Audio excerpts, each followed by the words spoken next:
Stories are never just stories. They reveal emotional patterns we also experience in real life.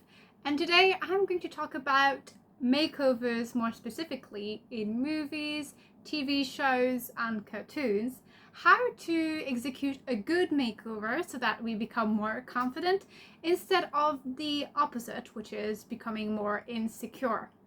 I am also going to be using my own personal experience because I had quite a movie-like moment where I was like, wow, I look so beautiful, and it was when I was wearing this dress.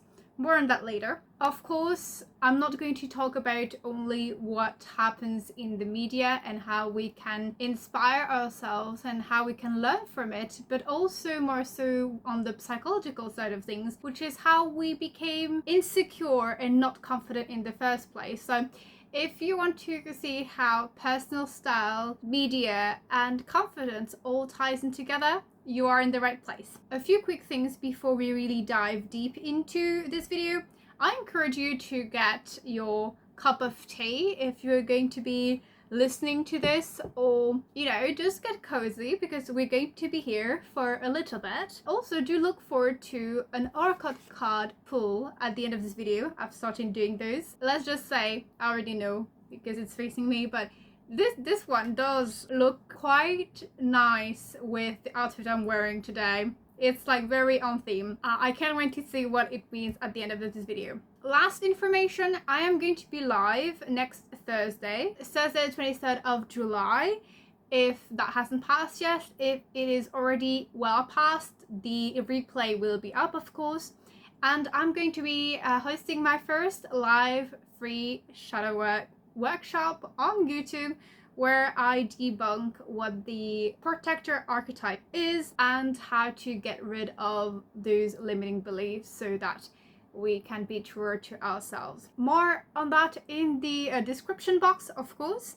And now let's actually deep dive into this topic, this video, which is how to gain confidence by developing one's personal style.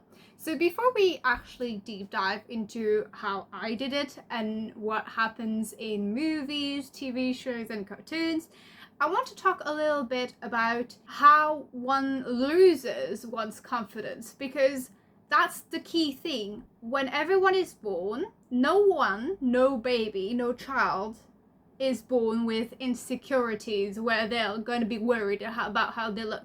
Babies just are. They exist. They live. There is no fear about how is someone going to perceive me or anything, right?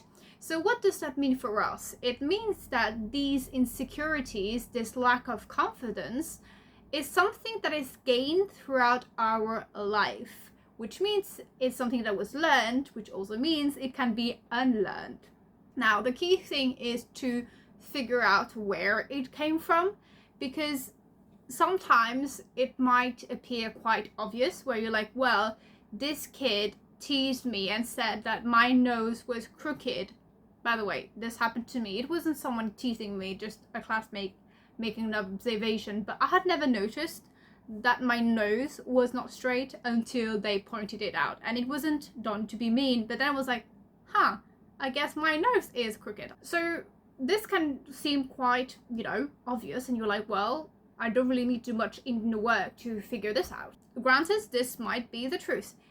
However, in my own experience, insecurities are much more complex than that. So sometimes you might think, oh, because this person made a comment this time that I consciously remember, this is why I feel like this. And I'm gonna say, well, I don't think so, no, because usually, and that's the sad part, the insecurities, fears, any psychological pattern and behavior that you're currently actually perpetrating today is not something that was born out of one comment or one action or one feeling. It's like this building block of events and emotions tied to these events that make this the behavior that you have today. So while this comment by your classmate could have very well contributed to it, it is more so of a contribution like a wound on top of another wound that was already existing here. The thing with doing inner work and working on one's confidence is to go at the root cause of what is the first event, what is the first layer of hurt that was there.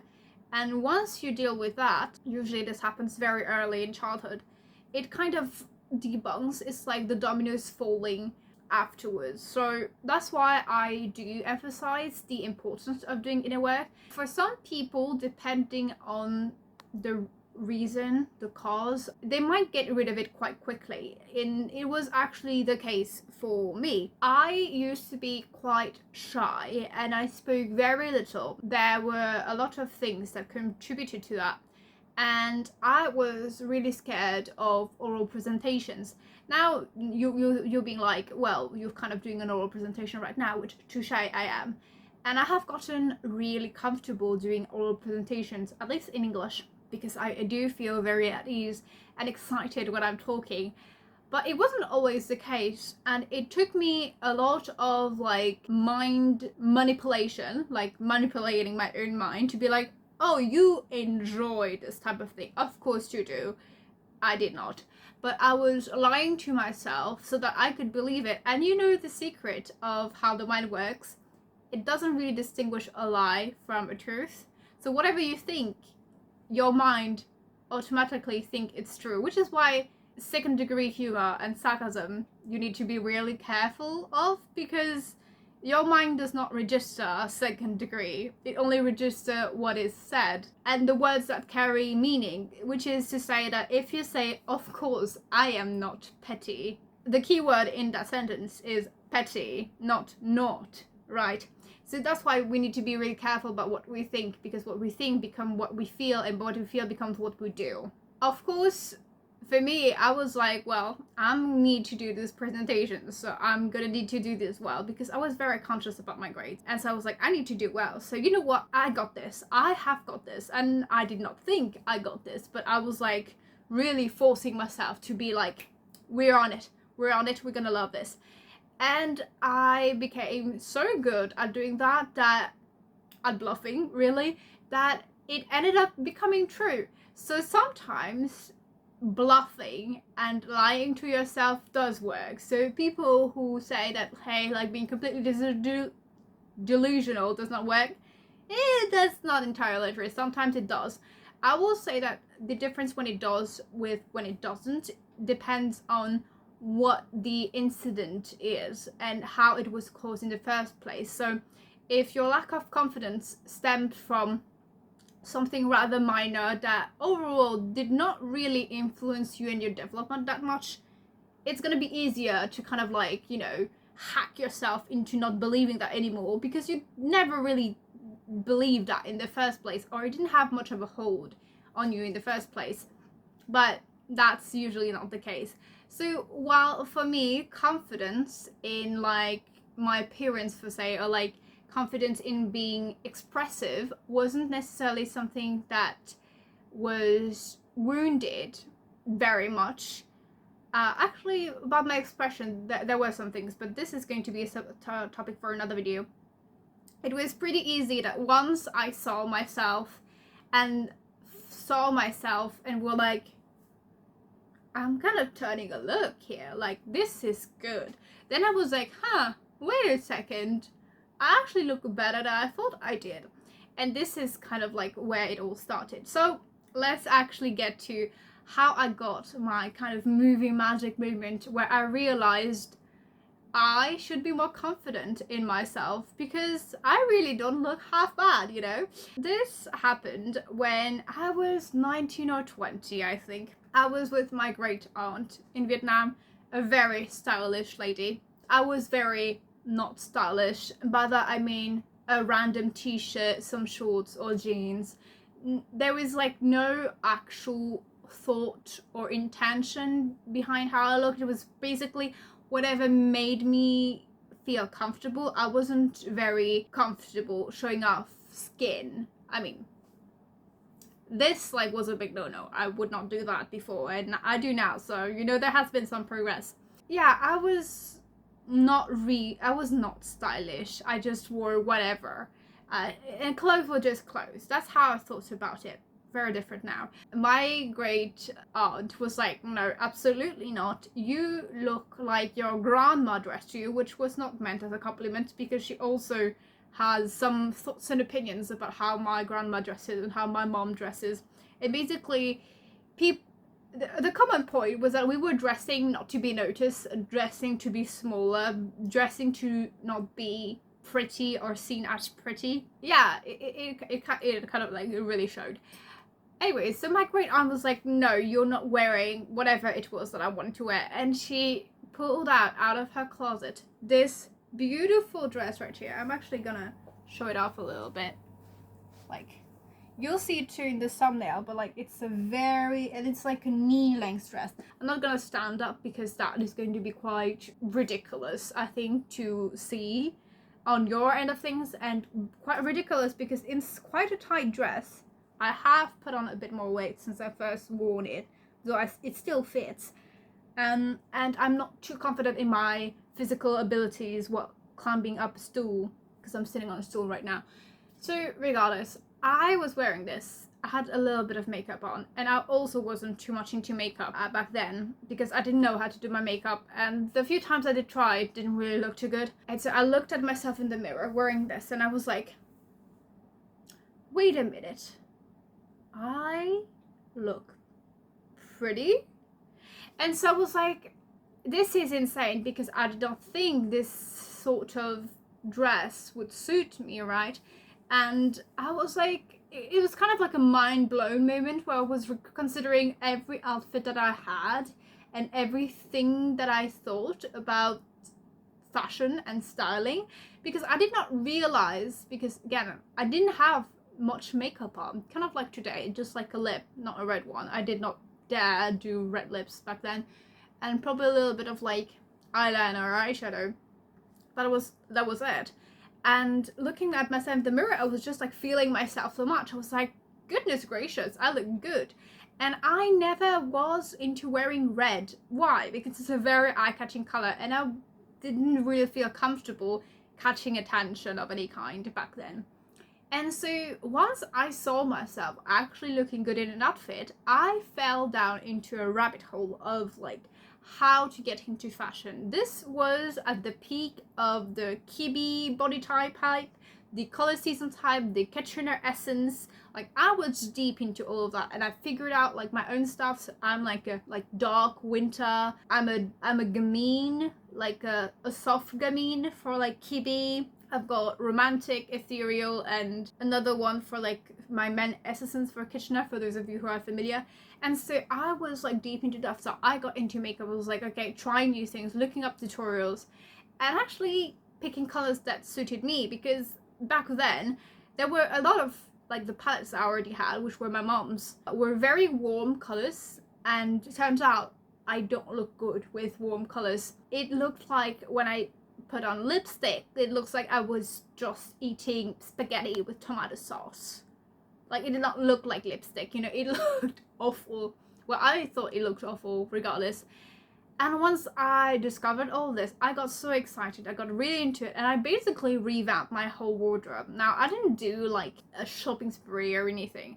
There were a few items that my great aunt, my stylish great aunt, gave me that are still in my wardrobe today, and I kind of went through my wardrobe, picked out what I thought looked cool, what didn't. But anyway, so I kind of like did a big sweep. I even went into my mom's wardrobe and did the same for her, and goodness gracious, this was really a movie makeover moment, and what I call a healthy good movie makeover moment.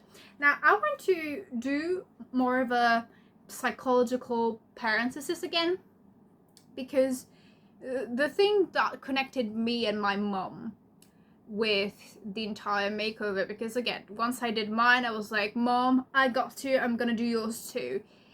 The thing we had in common was that we didn't want to grab attention, we didn't want to stand out, and this came from a lack of self-confidence, of course, but one that once you realize that actually you're worth more than whatever it is that you think you're worth, then you're like, wait a second, this needs to change.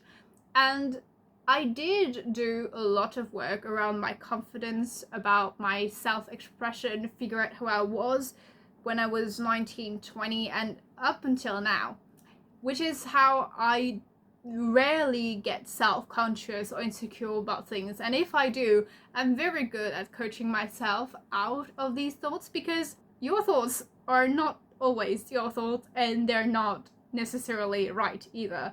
You know, a thought is not necessarily a truth, and that is something that was brilliant to learn and figure out. So of course, a lot of the work that I did in terms of inner confidence wasn't necessarily it wasn't like I was like, yeah, now I am hot.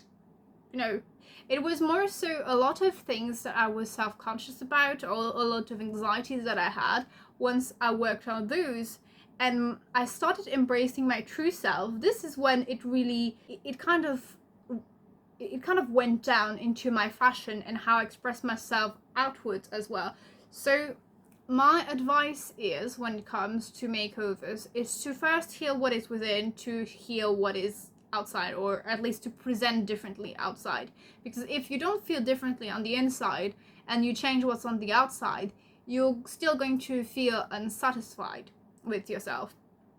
And for me, there were a couple of things that changed within, where I used to be someone who put a lot of pressure on being perfect, on doing everything exactly right, on knowing exactly what to do, and, you know, tearing myself apart in the inside because I was like, I don't know what I am doing. So once I sorted that out, and once I sorted out a couple of things about how I felt about my appearance as well, because I never was someone who was too insecure. It was more so that I could see girls around me, the portrayal in the media, and I did not see myself anywhere.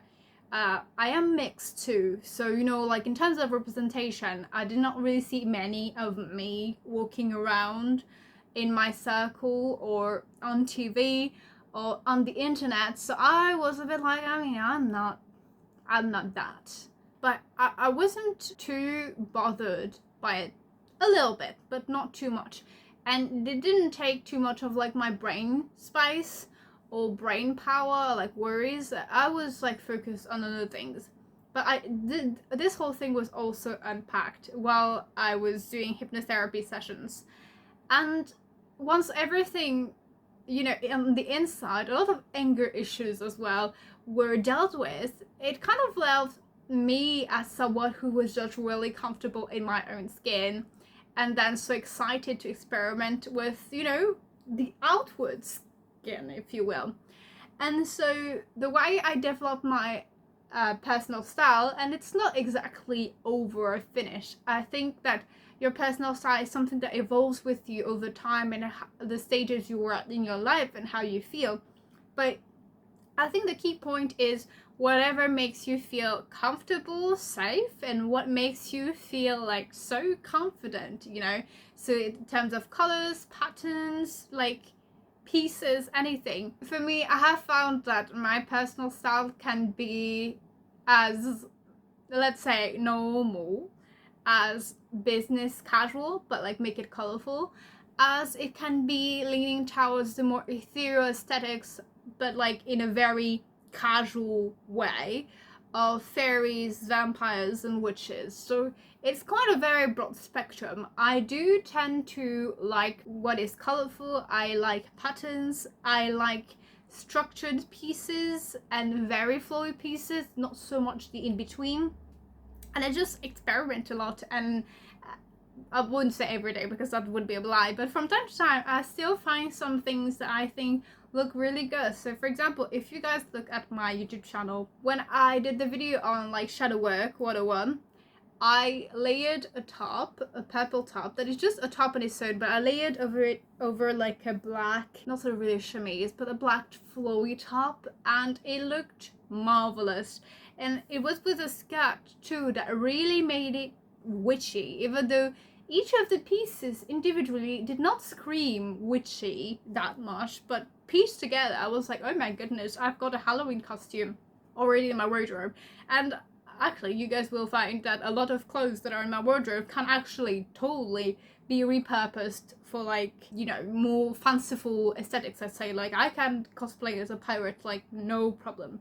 Anyway, so this was more so onto my end of things. So if you guys want to also develop your personal style, I will say, and this is maybe a little bit different to most of the other videos you will find on the interwebs about it, because I think, and rightfully so, other videos that talk about developing your personal style are going to be very much anchored on the style aspect, on the fashion of it all, like how to figure out what you like, etc, etc. So I do actually I recommend watching Ellie Jean's videos, because that's how I got started a lot, and then I kind of like winged it afterwards. But my take is that, you know, once you actually accept yourself and embrace yourself and are comfortable with yourself, what you like and what you're comfortable with that is external kind of naturally flows from there. So that's why I would personally recommend the from within go outside, and the outside and then within. I do think it's more how to say this, it's something that is more long lasting. So I do recommend going that route. And if you want to do that route of knowing why you feel insecure and like how to get rid of that, because as I said, a lot of thoughts that run in your head are not yours. They were put there by people you were around with when you were a child, your family members, society in general, and especially with social media nowadays, like the discourse can really, you know, pollute your thoughts. And so it really dilutes who you actually are and your actual voice within, because there's not just you in there, you know, it's like there's a lot of voices, and to be able to learn when it is you speaking and then when it is someone else projecting speaking, that can be quite difficult, especially if you're doing it on your own. And I didn't do it on my own, so I'm actually getting there. If you want me to help you do that, I do free consultations, so you can find the link in the pinned comment, a free discovery call. I don't know if I've mentioned it, but I am a hypnotherapist and lithotherapist. So the therapist is working with crystal and energy, chakras, all of that. And hypnotherapy is doing therapy sessions, but using hypnosis to access your subconscious and get directly to the root cause of whatever limiting belief that you have, to be able to change it. And it's really effective. I mean, I'm only recommended it because it works so well with me. And I did do regular therapy before. It wasn't that, you know, effective, because I'm still pretty self-aware, so a lot of things that I was talking about, I already like made, you know, observations and conclusions from patterns that I observed, but it didn't help me change the pattern itself, you know. So if you're interested in working with me, at least curious about what we could be doing together, and it's not just about insecurities, limiting beliefs, gaining more confidence, by the way. If you have issues with sleeping, with focus, that sort of thing, I'm your gal. So yeah, link in the pinned comment for a free discovery call with me. Of course, now if we talk about more so the movie aspect and the TV show cartoon aspect of it all, I want to take 3 examples of makeovers and what they each represent and mean. I'm gonna start with Mean Girls, which really ironic. I never actually saw the movie. It's kind of insane to say. I never saw the movie. I know the plot and I saw a lot of snippets. I never actually watched the movie from start to finish. I just know what it is because it is quite iconic. And in Mean Girls, you have to forgive me because I don't know the name of the main character, but the character that was played by Lindsay Lohan, she starts changing herself to fit other people, both on the inside and the outside, and that is like the most catastrophic thing you can do. And the movie showed it really well, that she was betraying herself in doing that. She was betraying who she was and her values. So that just is not something that can be done on the long term. It's not something that you can live with either. So that's not the route to go for a makeover. You've also got Tinkerbell. Now, Tinkerbell does quite an interesting take because it's not an actual makeover, it's more so like a makeover that was decided upon fate, if you will. So when each fairy is born, depending on their talents, they're then going to be some, like, they're gonna have their own specialty, and it's kind of like decided upon them. And Tinkerbell is very rebellious because she thinks everybody else is just cooler, right? And then she wants to see how she could be doing like what the other ones are doing, because she in her mind thinks it's so much more fun and cool.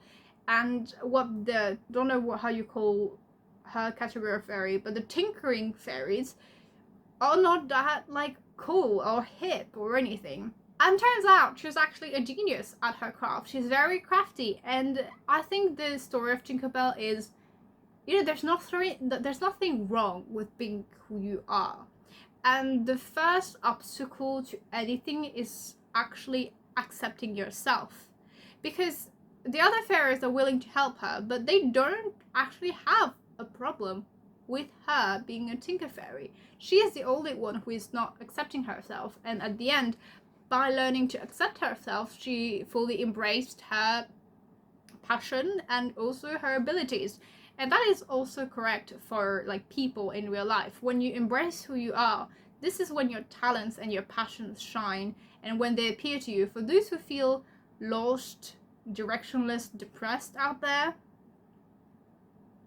I mean, it worked for me, so just saying. And usually a lack of direction comes from a lack of passion, but passion only comes when you are open for it to come, and when you are in a very negative headspace, not always of your own doing, mind you, it's not going to be able to even like bleep in your radar, you know. Speaking of that, I do have journaling prompts and recordings to help you reconnect with your inner child and reconnect with your spark, identify what is blocking you.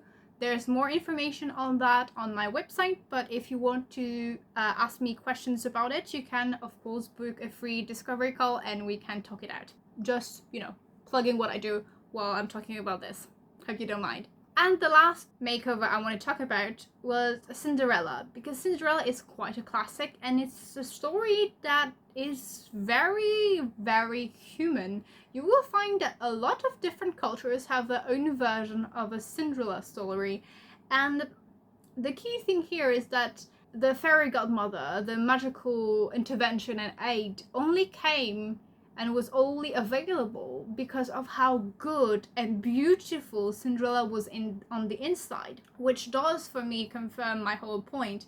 Even though it's a fairy tale, you know, there's still a lot of truth and lessons one can learn from fairy tales, which is that the beauty within and whatever starts within, healing within, will eventually like reverberate on the outside as well. So once you address what's on the inside, you also get what's on the outside. Hope you don't mind, but I'm gonna drink my cup of tea because I haven't really touched it much and I'm quite thirsty about that. I've been like talking for half an hour straight. Anyway, just wanted to remind you that I'm doing a free and live shadow work workshop next Thursday on the 23rd of July, so do come. So far, I don't think anyone has signed up. I probably will be talking to the void. So I would appreciate if you would come and at least hang out if you are online at that time. That would be appreciated. Now we're going to get to the oracle card pull. So I am using cards from this deck called L'Oracle de l'Authenticité by Aurélie Billat. And the card that I pulled is this one, La Séduction, the seduction. I mean, we're twinning right now. Like, this is very much the vibe, isn't it? Like the red lips, the very red theme, the red dress. I have found a card and now I'm going to be translating it live to you. This seduction. Keywords: attraction, joy, listening. I am the symbol of attraction. I love to seduce. It's like a game. A game that may be endless. I use my eyes to look, to observe, to listen attentively, to better understand and find my next adventure. My power is hypnotic. I read within you like an open book. This card invites you to observe this part of you that likes to seduce or that is afraid of seduction. Do you have a power of attraction that you're using? Or do you fear the seduction because of bad past experiences? Seduction may be beautiful, may spice up a relationship that is to come or that is already established, but it can be scary when it is showing interest and is abusive. What is the place seduction occupies in your life today? I mean, talking about personal style and confidence, I will say this was quite a good card.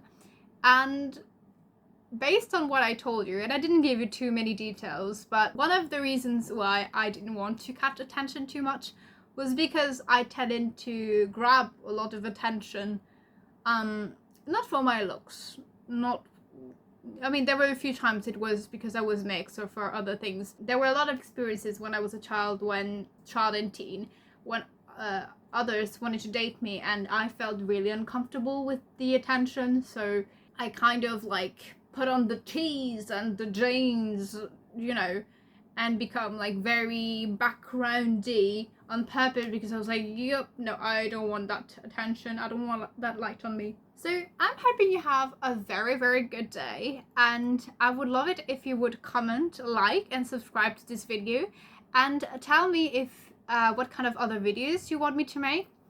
I'm trying to do like more so whatever comes to mind for like the Sunday Stories format, and I'm gonna try and do like other long form videos that are shorter, like more whenever they're ready. I would love to know actually if you have any topics in mind when it comes to hypnotherapy or lithotherapy. If you have questions about that, I could make a long form video about it. So yeah, do tell me, I would love to know. Hopefully you'll stick around for this video as well, because I do think you will enjoy it since you are staying for this one.